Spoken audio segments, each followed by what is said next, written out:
Good morning. Welcome to Overland Church Durango's study of the book of Acts. Uh, those of you who have tuned into some of these studies before probably recognize that we are in a very different venue than what we have been. There's a reason for that. We actually conducted this session last night in the church fellowship hall, but due to a technical difficulty, someone on the recording team, and by the way, there's only one person on the recording team, that would be me, neglected to hit record. So I'm redoing this study, recording this study this morning from what I euphemistically call the Bible basement in my house. So that kind of explains why we are where we are. Now, as to the study, you'll recall that we said a couple weeks ago that we would do kind of a 30,000 foot review of the last 8 or 9 chapters of the book of Acts, from Acts 19 to Acts 28. And in doing so, what we're going to look at is the very end of the third missionary journey, and then what happens to Paul from that point, and eventually we'll end up in Rome. Now, in order to help with this kind of overview, I put together another outline, which most of you got at the session last night, but I'm also going to include it as an attachment to the weekly weekly email that I send out, as well as putting it in the resources directory on the Church Center app for the church. So that would be helpful if you can get a hold of that, because it lays out all the verses we're going to look at and kind of gives us a pretty good view of everything we're going to see over the next 2 weeks. You'll notice that that outline takes us not so much time-wise, but more location-wise. For instance, it'll say from Ephesus to Jerusalem, from Jerusalem to Caesarea, et cetera, et cetera, et cetera. So it's more of almost like a travel log of what happened to Paul in the final chapters of the book of Acts. Now, let's set the stage first by looking at what I think is probably one of the better timelines of the book of Acts, which is up on your screen. And for those of you who printed it, you'll have a better view of it if you look at the printout. And let me kind of explain what this chart does. You'll notice in the very top line, it's kind of an orange color. That's the timeline of the book of Acts, beginning in 30 AD and actually ends in 95 AD, but Acts is going to end earlier than that, probably in about 65 or 66. I want you to look at the line of AD 55 to 58, and a view of what's below that tells you how the whole chart works. And those are the chapters of Acts 19 to 21, and it tells us a little bit about what's in them. And this is going to be the expanded view of Paul's third missionary journey. You'll notice that below that is what I would call the traditional view of when the Gospels were written. Mark in the early 50s, Matthew in the 50s and 60s. John, which is a very different gospel, won't be written until 90 to 95. Below that, you'll see the letters that Paul writes back to the churches. An epistle is nothing more than a fancy word for a letter. So in the third column down or fourth column down, you'll see the epistles that Paul wrote. And you'll see that he writes most of these epistles relatively soon after having been to each of the churches that he founds. First and Second Thessalonians, two of the earlier epistles. You'll notice Galatians is listed very early, and it's a very good chance that Galatians was the first of Paul's epistles, probably written a little after James' epistle. In the third missionary journey, he writes First and Second Corinthians and Romans. Now, you'll notice if we go back to the timeline, AD 55 to 58, if we go to the very next block, we'll see AD 60 to 62. Well, that leaves kind of a gap for us, doesn't it? There are some gaps in what we see here. That's usually because Paul is regrouping in Antioch. In this case, that gap of 2 years is probably the time that Paul is going to be in Jerusalem and Caesarea before his trip to Rome. I want you to notice one other gap, and that would be from 62 to 67 AD. In other words, from chapter 28 to chapter 29. There is no chapter 29 of Acts, but this kind of fills in the rest of what most people believe happened. This particular writer notes 63 to 65, the fourth missionary journey. There's nothing in the Bible, in Acts, that tells us about a fourth missionary journey. There is a very good chance that that occurs. We know by Paul saying on a number of occasions he ultimately wants to be in Spain. And otherwise, we can't account for what happens in the 5 years between 62 and 67. So, church history, Paul's desire, churches in Spain recognizing that Paul was there, gives us a pretty good indication that Paul does end up going to Spain in a fourth missionary journey. In that time, he's going to write First and Second Timothy. I'm sorry, First Timothy and Titus, and Second Timothy. If you look in about the fourth column down, you'll see when he writes those letters. So the sequence would likely be that Paul is in Jerusalem 58 to 60. He's in Rome 60 to 62, where he's under something called house arrest, and we'll talk about that a little bit later. And then from 62 to 67, he's free once again before he ends up back in the Mamertine prison. And in that period, writes what are called the pastoral epistles. If you've ever read through the epistles, you probably get to First Timothy and Second Timothy and Titus, and they are very different. Philemon is also a different epistle. The reason is all four of these are written to individuals. In the case of First and Second Timothy and Titus, these are called the pastoral epistles. The reason is, as we'll see develop here, Paul knows that his days on earth are numbered. So he's grooming his young apprentices, Timothy and Titus, to take over in his ministry in two critical areas. Timothy will ultimately be in Ephesus. Titus will be in Crete. I believe it's Crete. So Paul's grooming them in these letters. You'll also notice a very different tenor in First Timothy and Second Timothy. And again, if you look at the timeline, Second Timothy is written, most believe, in 67 or 68. That means that Second Timothy, and we also know it's written from Paul's second arrest, where he is in what's called the Mamertine prison. And you might picture a water cistern, a large water cistern below ground, very dark and dank. That's where Paul is when he writes Second Timothy. And Second Timothy has a certain urgency about it in terms of the way he addresses Timothy is, this is important, this is critical for you to understand before I leave this earth. So that gives us a pretty good view of where we're going to be over the next couple of weeks. Now, let's go back to where we left off last week, and that was in Ephesus. And we're going to journey first from Ephesus to Israel. So in Ephesus, you might recall that we left Paul, and let me see if I can get a better slide up here for us. We left Paul in Ephesus at the beginning of his 3-year ministry. And let's try this guy. Here we go, the third missionary journey.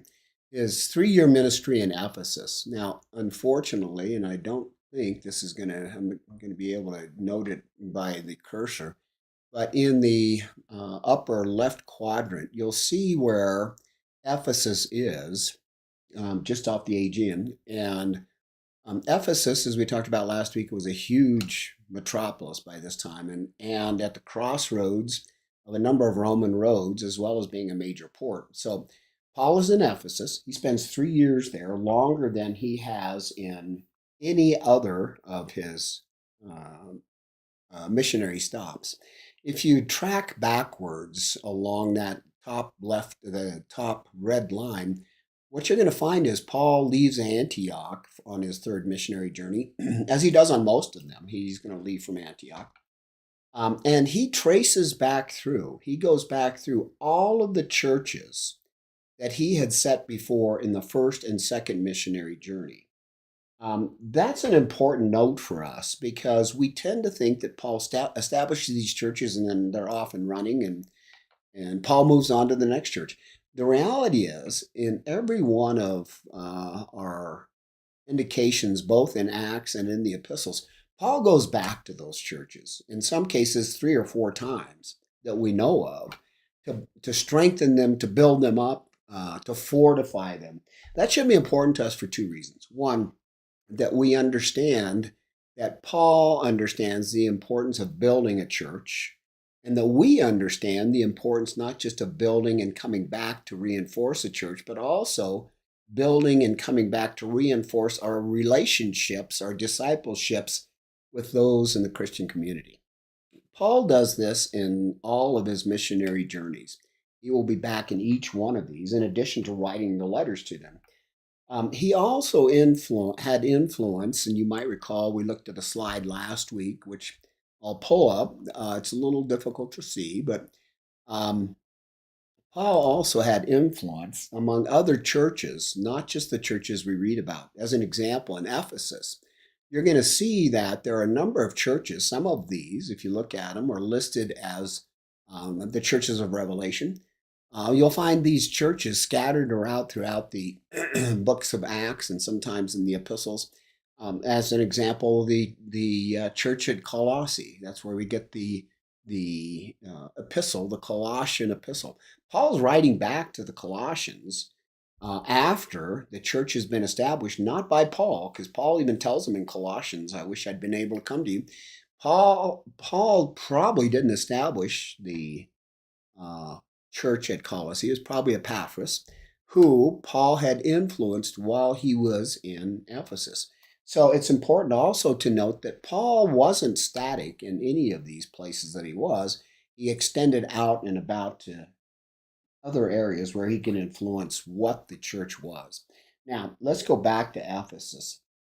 And as always, or it seems like, as always, Paul's quite the rabble rouser. Excuse me. Paul's quite the rabble rouser, and he causes a ruckus in many of the places he's been, and he's going to do this. He's going to do the same thing in Ephesus. So let's pick up in in Acts chapter 19, 23 through 31, and then I'm going to skip to verses 35 through 41. So let's start in Acts 19, verse 23. About that time, there arose no little disturbance among the way. For a man named Demetrius, a silversmith, who made shrines of Artemis, brought no little business to the craftsmen. These he gathered together with workmen in similar trades and said, "Men, you know that from this business we have our wealth. And you see and hear that not only in Ephesus, but in almost all of Asia, this Paul has persuaded and turned away a great many people, saying that gods made with hands are not gods. And there is danger not only that this trade of ours may come to disrepute, but also that the temple of the great goddess Artemis may be counted as nothing, and that she may even be deposed from her magnificence, she whom all Asia and the world worship." Then, when they heard this, they were enraged and were crying out, "Great is Artemis of Ephesus, of the Ephesians." So the city was filled with confusion, and they rushed together into the theater, dragging with them Gaius and Aristarchus, Macedonians who were Paul's companions in travel. But when Paul wished to go in among the crowd, the disciples would not let him, and even the Asiarchs, who were friends of his, sent to him and were urging him not to venture into the theater. Now, let's skip down and look at what happens in this riot in verses 35 through 41, and then we'll come back and note three things. Skip down to verse 35 with me, if you would.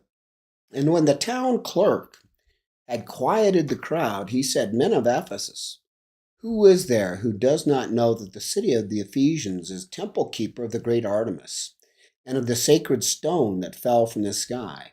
Seeing then that these things cannot be denied, you ought to be quiet and do nothing rash. For you have brought these men here who were neither sacrilegious nor blasphemous of our goddess. If therefore Demetrius and the craftsmen with him have a complaint against anyone, the courts are open, and there are proconsuls. Let them bring charges against one another. But if you seek anything further, it shall be settled in the regular assembly. For we really are in danger of being charged with rioting today, since there is no cause that we can give to justify this commotion. And when he had said these things, he dismissed the assembly. Let me point out a couple, actually, I think three things here. First, about the Ephesian riot. First of all, did you notice what the clerk said as he began to quell the riot? He said, and when the town clerk had quieted the crowd, he said, Men of Ephesus, who is there who does not know what the city of the Ephesians are like?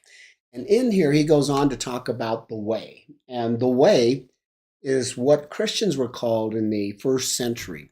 In fact, the term Christian itself doesn't come around, and we read about this back in Acts 13, I believe it was, that the term is not employed until Syrian Antioch. And the term itself was intended as a derogatory term that others could use to denigrate Christians. It was kind of like, oh, it's those small Christians. What do they know?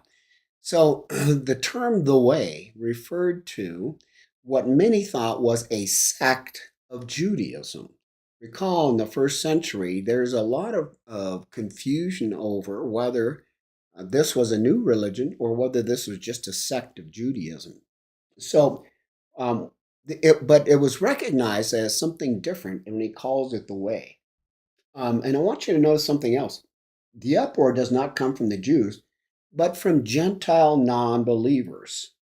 Um, they were worried about their income. This had nothing to do with churches. This had nothing to do with the goddess. This had to do with their income, which is now in jeopardy because Paul has been preaching, and rightfully so, there is only one true God and there are no idols. So they probably have a case to make, but the clerk goes on to say that there is a place for this. Now, we need to note that the clerk was the most important city official and the go-between between the Roman Empire and Ephesus. Now, the clerk, and he brings up the point that why are you doing this? We are in danger of being disciplined. You'll recall that, and we've talked about this before, in the Roman Empire, there were only two really egregious sins. One was insurrection. The other was not paying your taxes. What the clerk is saying is we are in danger of being thought of as fomenting some kind of insurrection. So you better watch your P's and Q's. And then finally, I want you to note that it's the clerk that comes to Paul's rescue. As I said, he's the most important city in the most important believer in the most important of the city officials here, and he understands that at least Judaism is recognized as, and the term we've used before is a Latin term, religio licita. It is a legal religion. In other words, it was empowered by the Roman emperor to be a legal religion, and as a result, locals couldn't rise up against them. So it's a Roman official, interestingly, and we're going to talk some about this later as well, who comes to the aid, and if you could almost make the case, the salvation of Paul and the Christians during the riot at Ephesus. Related to that, we need to continue to look at where that truly comes from, and that's God's hand of protection, which God had promised Paul previously, and he'll promise him again. Now, let's complete our journey then from Ephesus and going through Macedonia and eventually going back to Jerusalem and Israel. If you'll start up in the upper left-hand corner again, and unfortunately, as I said, I don't think we'll be recording my cursor. You can leave Ephesus and you'll see Paul's going to do the same thing that we just talked about doing. He's going to go back into the churches of Macedonia. He's going to go back into Philippi. The one church he may skip is Thessalonica because you recall there is a bounty, or not a bounty, but a bond on the church there. So he may skip it, but he'll eventually go on down into Corinth and the same churches he's been to before. And then he'll retrace his steps and come back to a place called Miletus. So let's look at verses, skip to chapter 20. I want to look at just verses 1 through 7. After the uproar had ceased, that's the uproar, the riot at Ephesus, Paul sent for the disciples, and after encouraging them, he said farewell and departed from Macedonia. That's the route we just talked about. When he had gone through those regions and had given them much encouragement, he came to Greece. There he spent 3 months, and when a plot was made against him by the Jews, as he was about to set sail for Syria, he decided to return through Macedonia. Sopater, the Berean, son of Pyrrhus, accompanying him, and of the Thessalonians, Aristarchus, and Secundus, and Gaius of Derbe, and Timothy, and the Asians, Tychicus, and Trophimus. These went on ahead and were waiting for us at Troas. But we sailed away from Philippi after the days of unleavened bread, and in 5 days we came to them at Troas, where we stayed for 7 days. Let me make a couple of points about this. First is this. Did you notice how many times I said Paul went back and he built up the church? He went back and he gave encouragement to these churches that he'd been there before. That's the point I was making earlier, that Paul continued to go back and encourage these churches to build them up. Here's another point. You'll notice that I just listed a number of people that accompanied him. These are Paul's companions, and we need to understand something about them. First of all, these guys probably served as some kind of regional delegates. You'll notice they're representative of many of the churches, Derbe, Lystra, many of the churches we've talked about before. These are the representatives of those churches going with Paul to safeguard the Jerusalem relief offering. Once again, Paul has spent a considerable amount of his time and effort in each of these churches, taking up a relief offering for the saints in Jerusalem. Paul's thinking is, we're bringing the gospel to you. Now share with those who are in need in Jerusalem the things that they are not able to provide for themselves. So the first point about these guys is they are safeguarding Paul's journey back to Jerusalem and the offering. Secondly, they are eyewitnesses to Paul's ministry. In other words, they're going to be able to say, wherever they go, and especially in Jerusalem, listen to what Paul has told all of our people. So this isn't just Paul kind of making this up out of whole cloth.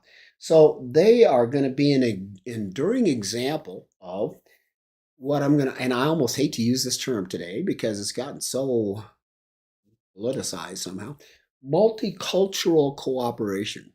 You'll notice these come from different areas. They come from Achaia, they come from Pontus, they come from Asia, they come from different areas, they come from different backgrounds. There are both Jews and Gentiles in this mixture. So this is a perfect example of the cooperation between these groups of new Christians. And the point would be that by showing this, they advance both the historical reliability of the scripture and the theological theme of one new humanity in Christ. Jew and Gentile from all over at this point, the Middle East and Turkey and even into Europe, coming together to recognize the new faith, the new Christianity. Let me point out one other thing. I want you to notice in verse 6. Let me read that to you here. Just give me a second to find it. These went on ahead. This is the writer saying, these went on ahead and were waiting for us at Troas, but we sailed away from Philippi after the days of unleavened bread. Do you notice we've shifted from third person plural to first person plural? We've gone from the writer saying they did this and they did this and they did this, and now all of a sudden we are we and us. What is that all about? Well, you might recall that I made the case in one of the earlier classes that there are a number of we sections of Acts. And those are the times, beginning in Philippi, those are the times that the writer of Acts is going to be with Paul. And that writer of Acts, I believe, as do most theologians, that writer is actually Luke, the apostle Luke, who writes both Luke and the book of Acts. And the we sections are important because it notes that Luke is an eyewitness to these events. So not only do we have the witnesses of all the guys we just talked about, and Timothy and Titus and a number of others. In fact, I think last week we noted that there are over 30 people that Paul recognizes just in Romans chapter 16. Luke is here as the writer to put his stamp on it, saying all of these things that you see are true. We're going to see a couple more of the we sections, Acts 25 through 15. Which we just looked at, and then Acts 21, 1 through 18, and Paul's visit to Jerusalem.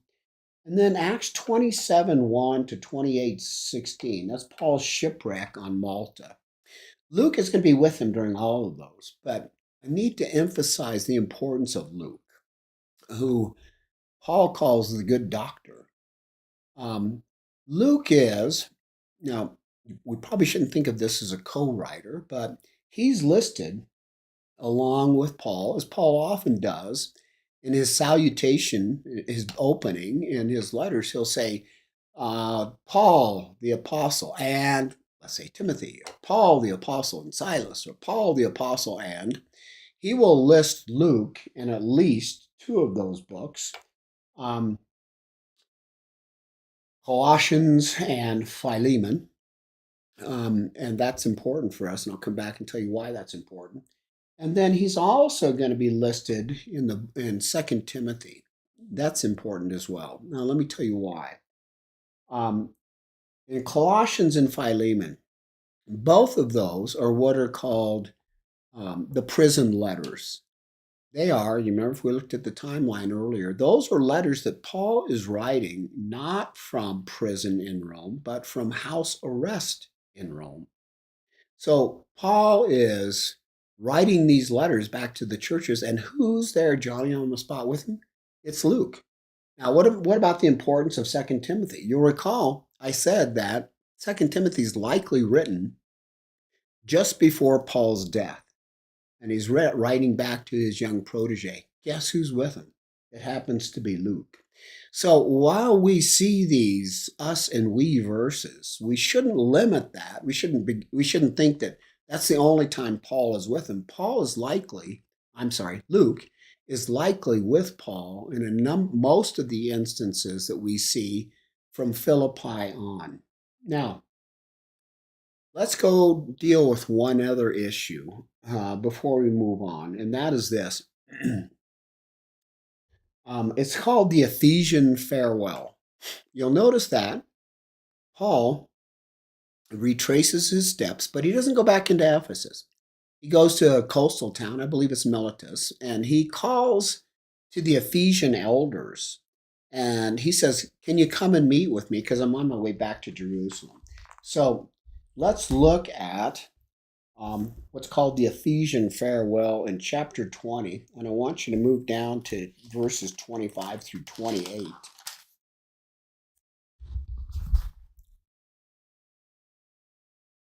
And Paul now has gathered the Ephesian elders to him. And here's what he says. And now, behold, I know that none of you among whom I have gone about proclaiming the kingdom will see my face again. Therefore, I testify to you this day that I am innocent of the blood of all. For I did not shrink from declaring to you the whole counsel of God. Pay careful attention to yourselves and all the flock in which the Holy Spirit has made you overseers, to care for the church of God, which he obtained with his own blood. Well, um, let me hit a couple points here. Did you notice what Paul said? He's saying to the Ephesian elders, you will never see my face again. Paul is fully aware that he is in his final years. He knows what's happening in the political scene in Rome. He knows by now, should be by now, Nero has taken control, has taken the reins. Things have gotten ugly in the Roman Empire. Paul knows that it's a matter of time before he will no longer be with them. And he tells them here, you'll never see my face again. Notice something else he says. He calls them overseers. Overseers, elders, bishops, they're all the same thing. And they are the next generation that Paul has set up in all of these churches. Remember, we talked about him going back and reinforcing each of these. In all of these, we are likely to see elders and overseers and those that Paul has entrusted with the gospel to take the gospel message after Paul is gone. In other words, the second generation of those of disciples, those who are sent out. Now, let's move on to Israel. So Paul is going to leave Miletus. He's going to sail to Israel, and we're going to move to Acts 21 here in just a second. Before we do that, I need to make another important point, and that is this. If you look at the map again, you're going to see that Paul goes to the churches by the land routes that he has before, but he returns primarily by sea routes, and especially the long sea route from the southern tip of Asia all the way back to Jerusalem. I wanted to bring that out because we've talked quite a bit about the Peace of Rome. In the Peace of Rome, we focused on how passage was safe thanks to Roman soldiers and the Roman government guarding roads and areas of passage. We can't limit that, though, to just the overland passages. In 64, 63, somewhere around that, BC, Pompey, who will eventually overwhelm Israel, Pompey is charged with bringing peace, the peace of Rome, to the entire Mediterranean. Before that, pirates, brigands, they were rampant throughout the Mediterranean. So when we think about the Peace of Rome, and we're going to come to another aspect of the Peace of Rome here in a few minutes, we think about the Peace of Rome, don't limit your thoughts to Paul being able to work through all these areas by the Roman roads. Understand that Paul and all those in the Roman provinces are also guarded by and kept safe by Roman soldiers. This is Pax Romana, which means peace of Rome. Now, let's look at Acts 21. We're going to skip again, and we're going to skip down to verse 7. We're going to read verses 7 through 9. And then I'm going to come back and look at two more verses, but not until after we discuss verses 7 and through 9. So, we're talking about the voyage. When we had finished the voyage from Tyre, we arrived at Ptolemais, and we greeted the brothers and stayed with them for one day. On the next day, we departed and came to Caesarea, and we entered the house of Philip, the evangelist, who is one of the 7, and stayed with him. Now, the reason I'm bringing that up is those of you who have been with us from the beginning of Acts will recognize that we met Philip all the way back in, I want to say, chapter 8, when Philip is dispatched to the Ethiopian eunuch. And you might recall that the Ethiopian eunuch is on his way back from Jerusalem. So he is a believer in God Yahweh, but still knows nothing about the the time of Christ. So Philip is dispatched to him. It's a divine appointment because the Ethiopian eunuch on his way back home is reading in the book of Isaiah. And in the book of Isaiah, he comes to a passage he doesn't understand. And that passage happens to be one of the suffering servant passages. So he asks Philip to explain to him what it is. Well, Philip says to him, he gives him the explanation of who you are seeing. Isaiah is prophesying as the one who is to come, who's going to be the suffering servant. And he goes on to lay out that that's going to be Jesus Christ, who was crucified previously. And he makes the connection for the Ethiopian eunuch now of everything the Ethiopian eunuch would have known about the Old Testament to the Messiah of the New Testament. And the result is the Ethiopian, and I would make the case that he becomes the first Gentile convert, because this happens even before Peter and Cornelius. So now we've come full circle, haven't we? We started with with Philip and the Ethiopian eunuch in chapter 8. In chapter 13, Paul and Barnabas are sent on the first missionary journey. Now we've gone through two more, total of 3 missionary journeys. Paul is back in the very location near Caesarea where the whole process began. I wanted to make one more point about this. We're going to look at 2 more verses.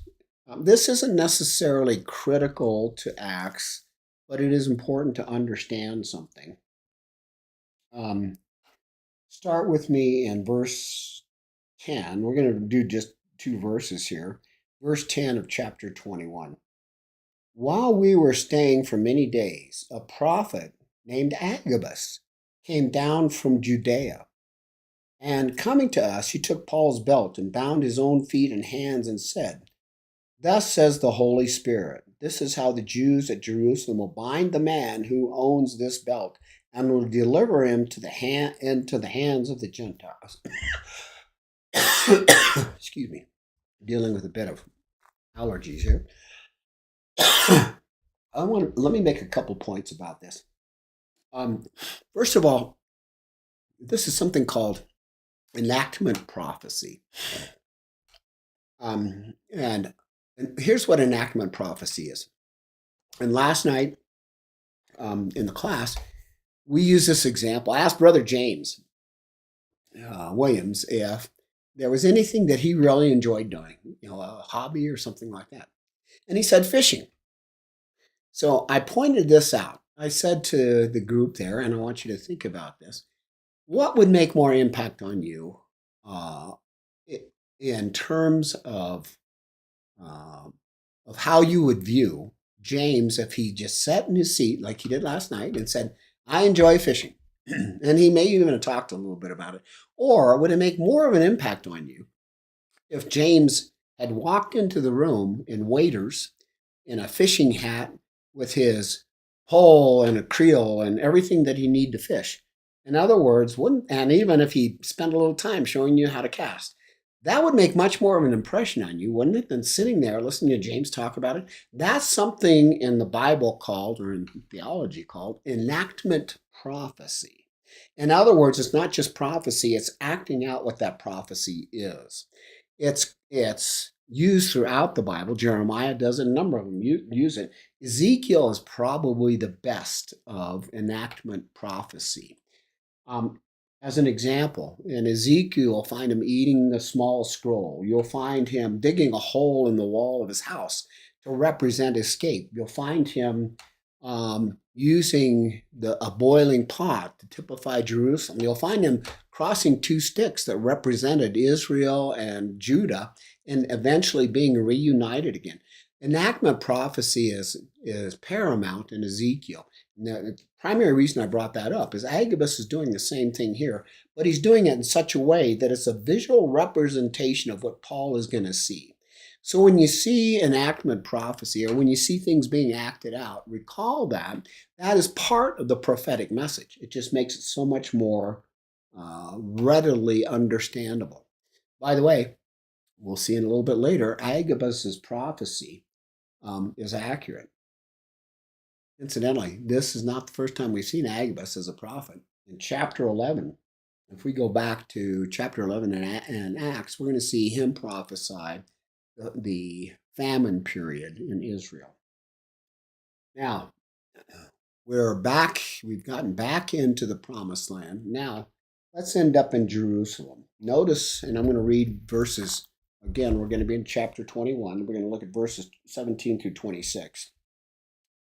When we had come to Jerusalem, the brothers received us gladly. On the following day, Paul went in with us to James, and all the elders were present. After greeting them, we related one by one the things that God had done among the Gentiles through the ministry. And when they had heard it, they glorified God. And they said to him, "You see, brother, how many thousands there are among the Jews of those who have believed. They are zealous for the law, and they have been told about you that you teach all the Jews who are among the Gentiles to forsake Moses, telling them not to circumcise the children or walk according to our customs. What then is to be done? They will certainly hear that you have come. Do therefore what we tell you. We have 4 men who are under a vow. Take these men and purify yourself along with them and pay their expenses, so that they may shave their heads. Thus all will know that there is nothing in what they have been told about you, but that you yourself is also observant of the law. But as for the Gentiles who have believed, we have sent a letter with our own judgment that they should abstain from what has been sacrificed to idols, and from blood, and from what has been strangled, and from sexual immorality." Then Paul took the men, and the next day he purified himself along with them and went to the temple, giving notice when the days of the purification would be fulfilled, an offering presented for each one of them. Well, we're immediately into a controversy here, aren't we? Christian, Jew, or Gentile. So the relationship remains between Jew and Gentile. Between Jew and Christian remains high between the Jews in Jerusalem and the Christians. Now, you might be thinking, well, wait a minute. If we go back to chapter 15 and the Jerusalem Council, didn't Paul make the point that none of the requirements of the law were required of the Gentiles? That's exactly the point that he makes. So when James and the other leaders say, we have those who have been, notice 2 things. First of all, he says, we have those who are Jews who have become believers in Jesus Christ. In other words, they say, we believe that Jesus Christ is truly the Messiah. But then they go on and they say, but they are zealous for the law. Well, that shouldn't really surprise us too much, and I'll tell you why. So what we have here are Jews, just like Paul, who have accepted the Messiah as Lord and Savior, but they're tied to tradition of the church. They've got 2,000 years of tradition behind them that said, we will enjoy the Sabbath, and in the Sabbath, we will have a Sabbath meal together. We will continue to do circumcision. We'll continue to do some of these things. That shouldn't really surprise us. Remember, Paul's argument in chapter 15 in the Jerusalem Council had nothing to do with Jews. What it had to do with was, you can't put the same yoke on the shoulder of the Gentiles that even we as the Jew cannot maintain. We shouldn't be surprised, because I want you to notice Paul did the same thing. What did Paul do the first time he went into any of these cities? He reasoned in this synagogue. In other words, the first place he went was to the synagogue. The synagogue was the central point of Jewish life. And he was there on Shabbat, on the Sabbath, to reason with them. The second thing that we note about Paul is he had Timothy circumcised. Do you recall that? Well, the reason that he had Timothy circumcised had nothing to do with him making a Gentile a Jew. In fact, Judaism is matrilineal, which means that the line of Jewish blood and faith goes through the mother. Timothy's mother was a Jewess. Paul had Timothy circumcised, and Timothy fully agreed to do it, primarily so that he could join Paul in the synagogue and join Paul in bringing brother Jews into the word. So it was more a matter of expediency than anything else, but it was still a recognition of the law.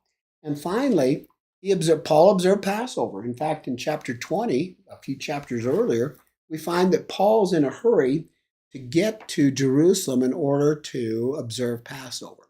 So, to summarize all this, I need to point out that the issue was not in observing the law. It was in believing righteousness could be obtained by doing so. In other words, the Jews that Paul is dealing with here have already said Jesus Christ is Lord and Savior. They are saying this is the only way to salvation. They aren't saying Jesus and, Jesus plus, Jesus and everything else. What they're saying is Jesus is the way to salvation. What they want to do is continue to practice the tradition of the law. By doing so, what James has just said is, you will demonstrate to the Jews that we are not forsaking the law. We are, as Jesus said, that he came to fulfill the law. That's the distinction. Now, we've talked about this before as well. In Galatians, we have a very different issue. In Galatians, Paul deals with something called Judaizers. Judaizers are Jews who have claimed to be Christian, but they have also said, in order to be righteous, in order to be saved, better to say to be saved, you do have to believe in Jesus, but you also have to believe in circumcision. You have to keep the law. You have to do this. There's a big difference between adding to the crucifixion of Jesus and recognizing the crucifixion of Jesus and his work on the cross saves you, and then understanding the history behind what happened in Judaism. That's what happens here.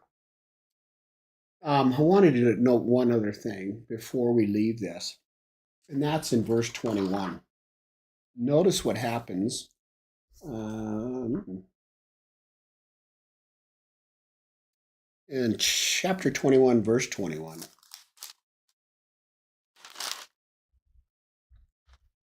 Hope I'm in the right area here.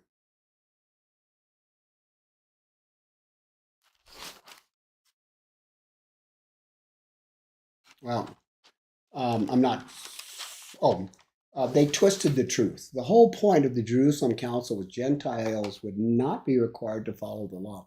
And what they were saying was, the Jews were saying, Paul is confounding the law everywhere and saying, don't follow the law of Moses at all. So they are saying everywhere in every place, though that would be the Jews. So they are kind of twisting the truth once again to fit their circumstances.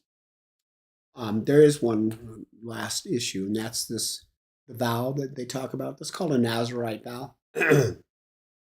Nazarite vow, and best example of a Nazarite vow is Samson. If you go back and read the book of Samson, Samson didn't even take the vows. Vows taken for him by his parents. Samson takes what's called a Nazarite vow, and the term is after Nazir, which means to dedicate. A Nazarite vow means that you are going to dedicate yourself to some purpose, and it could be for a short period of time or a long period of time or a lifetime. You're going to dedicate yourself to a purpose. And a Nazarite vow typically had three requirements. One, didn't cut your hair. Two, abstain from wine. Three, fulfill the vow. There are others, but those are the main pieces. That's what these Jews that they're talking about had done. We don't even know what the vow was. The vow may have been to preach the word of Jesus Christ. We don't know. What we do know is in order to fulfill the vow and continue in this tradition, they were required to take the action that you see, shaving the heads, purification, etc. Now, I want to move on in verse 20 and chapter 21 to look at a couple of verses 27 through 33. And we're going to see the same old story. Paul's arrested again. He's got quite the rap sheet going on here, doesn't he? It seems like every time we see him, he's getting arrested someplace or getting kicked out of someplace. I want you to notice the same old story. So let's look at Acts 21, verses 27 through 33, and Paul's arrest again. When the 7 days were almost completed, that's the 7 days of purification they talked about earlier, the Jews from Asia, seeing him in the temple, stirred up the whole crowd and laid hands on him, crying out, Men of Israel, help! This is a man who is teaching everyone everywhere against the people and the law in this place. Moreover, he even brought Greeks into the temple, and he's defiled this holy place. For he had previously seen Trophius, an Ephesian, the Ephesian, with him in the city, and they supposed, erroneously, that Paul had brought him into the temple. He was a Gentile, could not enter the temple. Then all the city was stirred up, and the people ran together. They seized Paul and dragged him out to the temple, and at once the gates were shut. And as they were seeking to kill him, word came to the tribune of the cohort that all of Jerusalem was in confusion. He at once took soldiers and centurions and ran down to them. And when they saw the tribune and soldiers, they stopped beating Paul. Then the tribune came up and arrested him and ordered him to be bound with chains. He inquired who he was and what he had done. Let me break this down a little bit. Paul's arrested again, but I want you to note something. Where did the Jews come from? Did you notice in the very first verse, when 7 days were almost completed, the Jews from Asia had come to cause problems in Paul's life again. Now, obviously, they use some hyperbole. They say, everyone, everywhere. These are the same Jews that had followed Paul in virtually every church he had been in after he'd gone to the synagogue. You'll recall one of the first places was Thessalonica, and they follow him to Berea. They follow him throughout. So throughout the missionary journeys, it's the same group of dissatisfied Jews who have made the commitment to come all the way to Jerusalem in order to castigate Paul. Well, you'll notice they, again, use a little hyperbole. They say everyone, everywhere. Well, I want you to think about a couple of things here. The first is that it's these Jews who have come to do so. But secondly, and perhaps more importantly, doesn't this tell us something about Paul's impact? If Paul wasn't having any impact on what was going on in the new church, would these Jews really care? Yet, here they are, thousands of miles away, coming to castigate Paul. Notice again, one other thing. Paul's saved by a Roman soldier. In verse 31 and 32, and we're going to see it later, we see a tribune who puts himself between this group and Paul. Paul ultimately is going to ask the tribune to speak to the crowd. The tribune doesn't know what this is all about. As far as he's concerned, they're all Jews. So he asked to speak to the tribune, and he's given the ability to do so in chapter 22. I'm not going to read chapter 22. Well, at least the first 18 verses. But when he does, Paul's approaching these Jews again, and he gives the short version of what I'm going to call his Trump speech. We'll talk about his, boy, there's a error on my, not necessarily, what's the term I'm looking for? Well, a error on my part. Stump speech, not Trump speech. We're not going to read it because we're going to see the real speech a little bit later on. He ends this speech, though, with this. Look in chapter 22, verses 19 to 22. And let's see how Paul ends his speech. And I said, so he's given his whole background on what's happened. And he's given his time before the Lord. And he says, I said, Lord, they themselves know that in one synagogue after another I imprisoned and beat those who believed in you. And when the blood of Stephen, your witness, was being shed, I myself was standing by and approving and watching over the garments of those who killed him.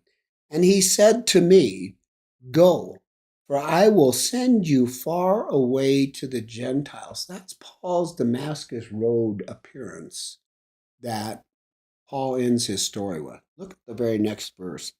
Up to this word they listened to him. Then they raised their voices and said, Away with such a fellow from the earth, for he should not even be allowed to live. Well, what provoked them? Wasn't so much Paul. What provokes them is this. When Paul says Jesus Christ, the Messiah, told me to take the message to the Gentiles.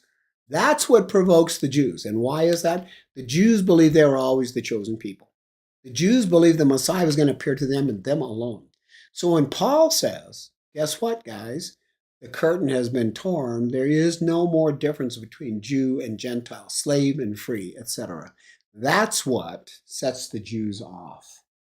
Now, I want to finish this chapter with the Roman tribune by reading Acts 22, 23 through 29. And again, this is one of those things I almost hate to say, but I'm going to use this term. He's going to play the Roman card. Don't you just hate that when people say they're playing the, I don't know, liberal card or conservative, or whatever it is? But he does play the Roman card. So listen to what's going to happen. Skip with me to chapter 22. We're still in 22, but I want to look at verses 23 through 29, and there's a reason for this. Excuse me again. And as they were shouting and throwing off their cloaks and flinging dust into the air, the tribune ordered him to be brought into the barracks, saying that he should be examined by flogging and find out why they were shouting against him like this. But when he had stretched them out for the whips, Paul said to the centurion who was standing by, "Is it lawful for you to flog a man who is a Roman citizen and uncondemned?" When the centurion heard this, he went to the tribune and said to him, "What are you about to do? For this man is a Roman citizen." So the tribune came and said to him, "Tell me, are you a Roman citizen?"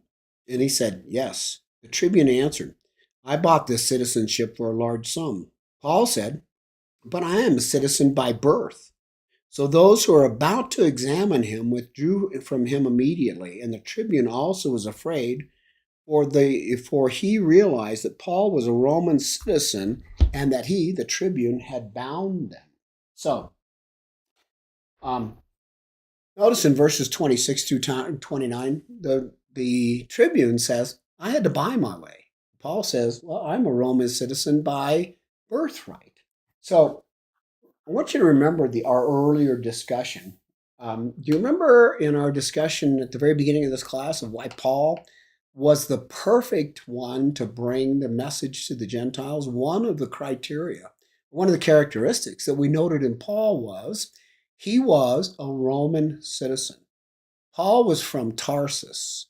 Tarsus he could have gotten his Roman citizenship in one of two ways, which I'll point out here in just a minute.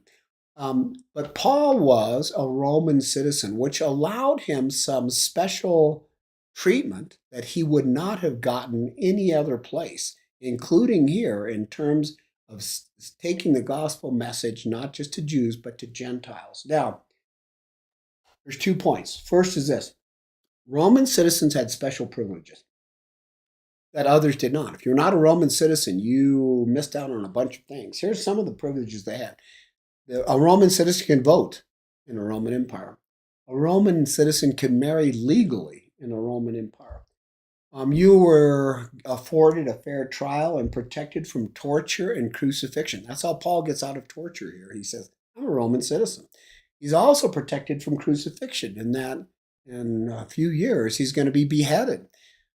Crucifixion was reserved for only those who were not Roman citizens. So Paul, I guess you could say he was lucky because he got beheaded, while his compatriot Peter is crucified, not just crucified, but church tradition has it crucified upside down. And finally, this isn't a complete list of the advantages of being a Roman citizen, but it is, in terms of Paul, it's an important one. You could appeal directly to Caesar in any case. So Paul is afforded all of these, which someone else would not be able to. That's the first point. Here's the second point. How did you become a Roman citizen? Well, there were 2 ways. One, you could pay for it, which is what the tribune did, and probably a pretty healthy sum. Or 2, by birthright. And there's 2 ways that this could have happened to Paul. The first is, remember we talked earlier about Pompey? And Pompey in 64 or 63 made Tarsus, where Paul came from, a free city, primarily because they had pledged allegiance to Rome.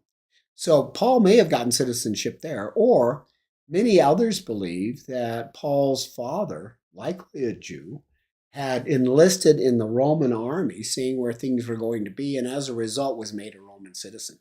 The point isn't so much how he became a Roman citizen, it's because he was, and he was avoided the ability to have all of these extra perks that others wouldn't have.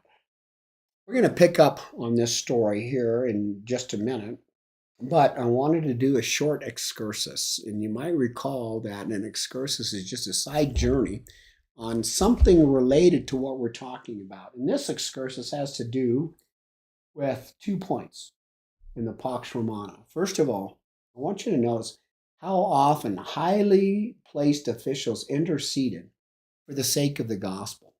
Will you note the tribune here? The tribune was a commander not over 100 men. That was a centurion. The tribune was commander over 1,000 men. So under the tribune, there would have been 10 centurions, each with 100 men. So the centurion was a very important office in the Roman Empire. Yet it's the centurion who stands in the way of these trying to do damage to Paul. We're going to later find out that the centurion's name is Claudius Lysias. He's going to be the one that guarantees Paul's safety from Jerusalem to Caesarea. Acts itself names 7 high-ranking officials to the Roman government, all of which play some role in saving Paul from one thing or another. Let me just give you a few of them. Do you remember Sergius Paulus? We have to go all the way back to chapter 13. Sergius Paulus was the proconsul in Cyprus. You might recall Paul is there and he performs a miracle in front of Sergius Paulus, who then ultimately becomes a believer. So Sergius Paulus, a proconsul, a very highly placed individual in the Roman government, not only plays a role in Paul's safety, but he also becomes a believer. How about Gallio? We just had Gallio a chapter or 2 ago. Gallio rules against the Jews in Corinth. You remember in Corinth, they're trying to take Paul to task again. He rules against the Jews and says, you don't have any case. In fact, he makes the point that, why did you even bring this to me? This is an internecine issue. Internecine meaning it's an issue between you people from the same religion. He didn't recognize them as separate religions. He said, this isn't a Roman issue. This is an issue for you guys. There's no insurrection. You're paying your taxes. I don't really care what happens from that point on. It's important to note something about Gallio, not just the fact that he was a highly placed Roman citizen. He was the brother of someone called Seneca. Seneca was a Roman philosopher and teacher, and he tutored Nero. So Gallio's not this, everyday kind of guy. He is a highly placed Roman official, once again, who's put in a position of saving Paul. How about, we're going to end up with 2 of them here in just a minute, probably next week. 2 guys named Felix and Festus, whose governors we're going to see later. And I do have to tell you, and some of you are going to understand this, some of you won't.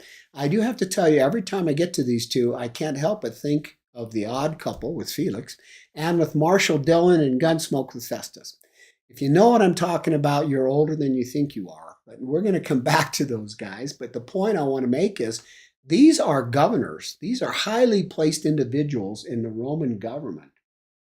So the point is that Roman officials are placed, and I'd like to say that it's coincidence, which I don't believe in, they're placed in a position of protecting Paul. Let's look at a second piece of the Pax Romana, and that's just this. The Pax Romana wasn't just keeping peace on the roads and in the seas, but it also turned out to be a protection for the apostles. They play a major role in Christianity. I'm just going to give you a few of them. The term centurion, by the way, is used 28 times, not tribune, centurion, used 28 times in the New Testament. Now, some exceptions, it's usually in a positive light. Let me give you 3 of them, 3 or 4. First time we see the word is in Matthew. When the centurion asks for Jesus to heal the servant, do you remember what happens? The centurion says, you don't even have to come to my house because I'm a centurion. I'm in charge of people. I know what it means, and that all you need to do is say the word and my servant will be healed. He didn't even ask Jesus to come to the house. He says, I know you have the power. And what does Jesus say? In all of Israel, I have not seen this kind of belief and trust. That's the first time we see a centurion. In Mark 15, we see a centurion at the foot of the cross. And what does he say? Truly, this was the Son of God. In the end of Acts, which we're going to come to here before long, we're going to find um, a centurion named Julius. Julius is the one who's going to be in charge of ferrying Paul all the way to Rome. It's going to be Julius who ultimately is going to save Paul on a number of occasions. Um, and then finally, I wanted to point one other thing else about centurions. When Paul ends up in Rome, he's going to be under something called house arrest. That means he's going to be bound to at least one centurion 24/7, 24 hours a day, 7 days a week, 365 days out of the year. He is there for 2 years. If you do the math, that means 730 days. Paul's going to be bound to a centurion. You think Paul's going to say, how about those Yankees? Paul's going to preach the gospel message. Out of that, we're going to find centurions, I believe, who become great believers. Now, I want to go back to Acts, and I need to wrap this up because we're going a bit long here. I want to go back to Acts 22:30 through 22:30 through 23:11, and we're going to see Paul before the Sanhedrin again. And then we're going to end for tonight, and we'll come back and finish this up next week. Start with me in chapter 22, verse 30, and then we're going to move into chapter 23. But on the next day, this is after the tribune had kind of saved Paul. But on the next day, desiring to know the real reason why he was being accused by the Jews, he unbound him. In other words, the tribune unbound Paul and commanded the chief priest and all the council to meet. And he brought Paul down and set him before them. Now in verse 23. Chapter 23, verse 1.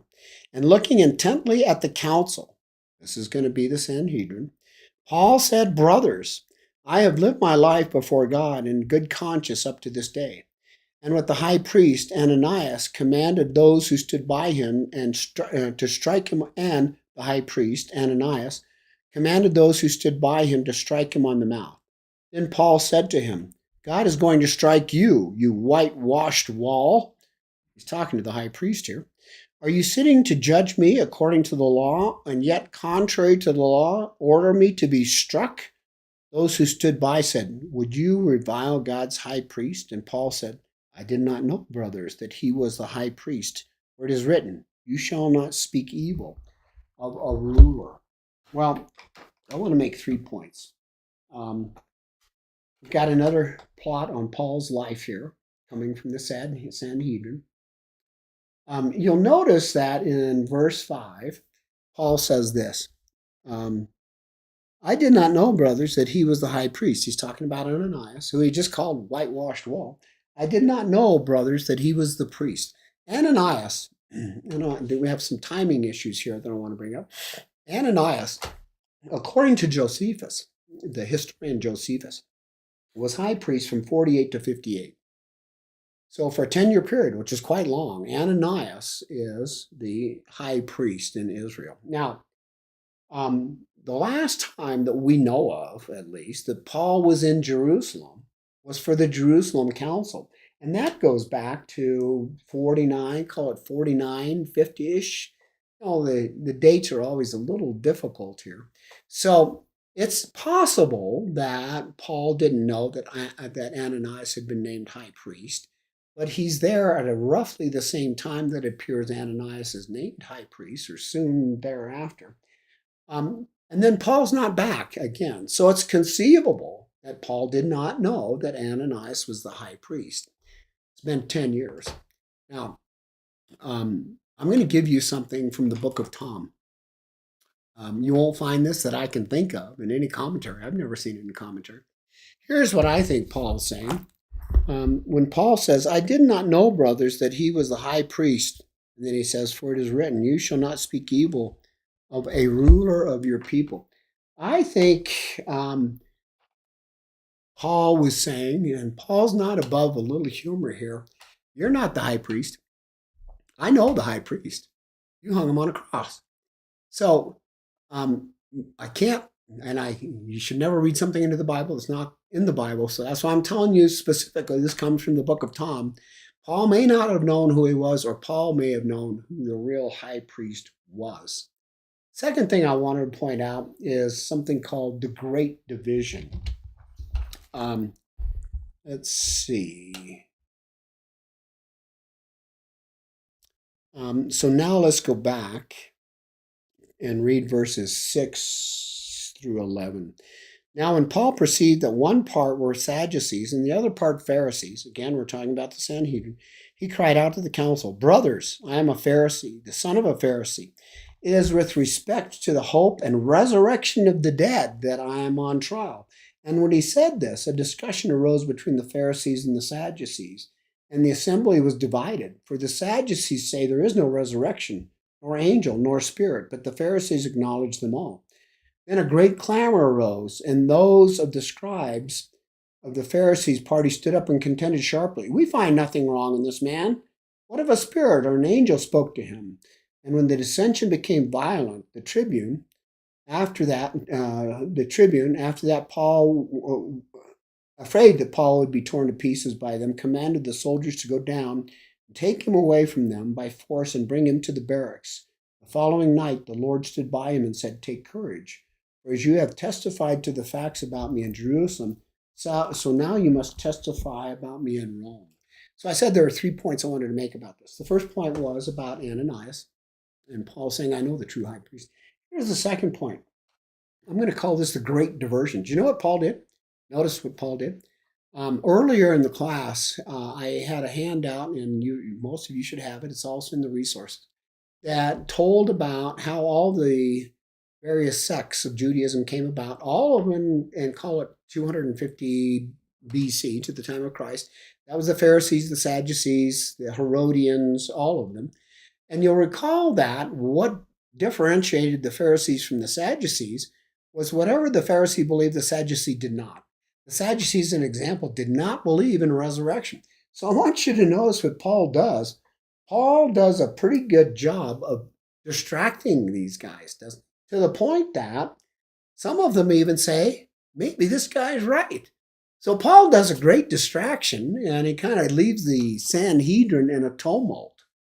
And then the third thing I wanted to point out is in the very last verse. The following night, the Lord stood by him and said, Take courage, for as you have testified to the facts about me in Jerusalem, so you must testify also in Rome. I have not been able, this is the third point, I have not been able to find any other place where God says you are to go to Rome. I believe Paul knew that. I believe Paul ultimately wanted to be in Rome, which we've talked about on a number of occasions. But this is the first time that I've been able to find when God says, I'm sending you to Rome. So, and ultimately, I think that's also where we're going to find the impetus for the last, possibly the fourth missionary journey. So let's stop there tonight. Come back next week, and we'll finish out the journey to Jerusalem. The journey from Jerusalem to Rome, and what happens to Paul there. And then we're going to have to kind of summarize all of this by connecting it back to what we talked about in the intertestamental period. God bless.